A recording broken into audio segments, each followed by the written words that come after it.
Merci, Monsieur Reid Martin, pour vos aimables paroles.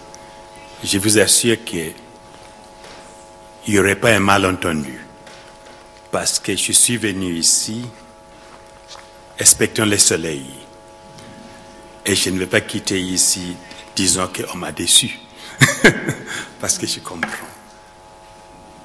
My dear friends, let me tell you how happy I am to be here with you this afternoon and to hear some of your experiences. And I would want to start by thanking Mohammed Sanoon for encouraging me to come. And I must say, even before that, his predecessor, Mr. Samaruga, had been at me for about 2 years to come. I did promise both of them I will come, and here I am. But it's been interesting for me to hear about your work here, your activities, and to hear the testimony from the speakers this afternoon.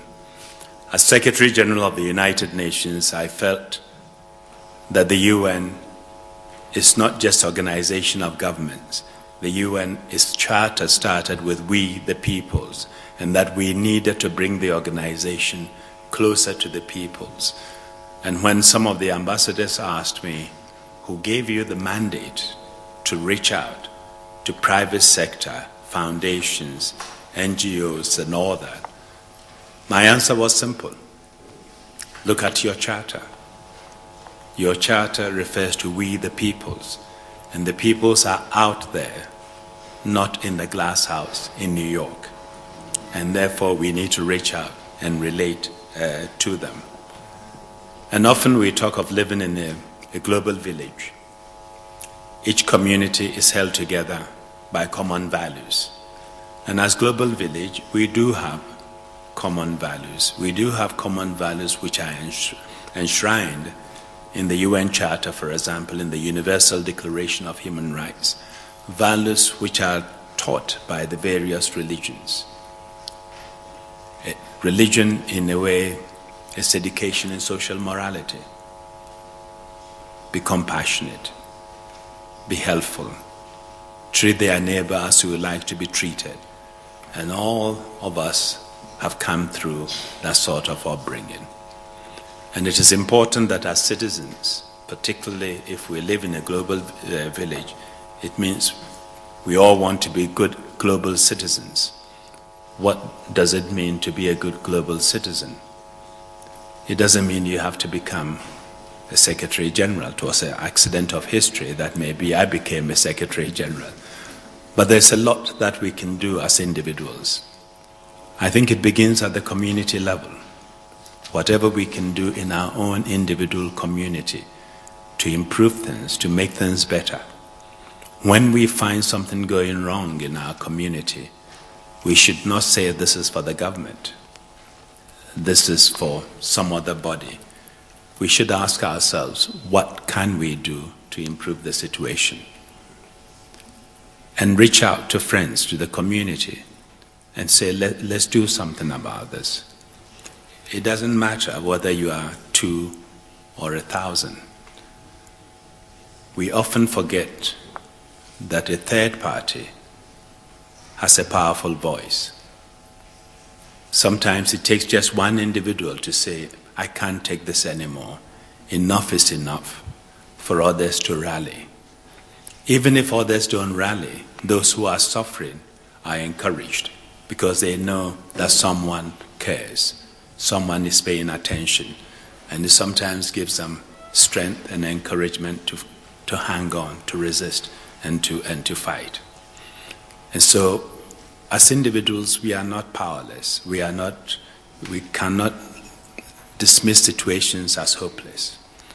What we have to accept that there are some behaviors, some crimes that shame us all, that we cannot leave it for attribution, leave it for others to deal with, and we should ask ourselves as individuals, what can we do about this situation as individuals? And when I listen to what the young people here have been doing, they are already good global citizens. They are taking action at their community level. They are banding together with others to do something. and they are also looking at themselves, which is extremely important. And I know that some of the issues you've discussed is listening to people in conflict, listening to each other. And of course, listening is very important. We have to listen to each other. And when I say listen, I mean really, really listen. Listen if you are trying to reconcile people. Listen to what is said, and more importantly, what is not said. Sometimes they won't tell you. People who negotiate and mediate will not make any progress until they get to understand what is really worrying the various parties, what their concerns are, what their fears are. And so listening is extremely important for your own education and for understanding of the issues to be able to help. Sometimes you may walk into a situation with fixed ideas and tell one of the protagonists, if you do this or that, we will give you lots of economic assistance. We will help you. But their concern may not be economic assistance at all. Their concern may be much more fundamental than that. Their concern may be fear.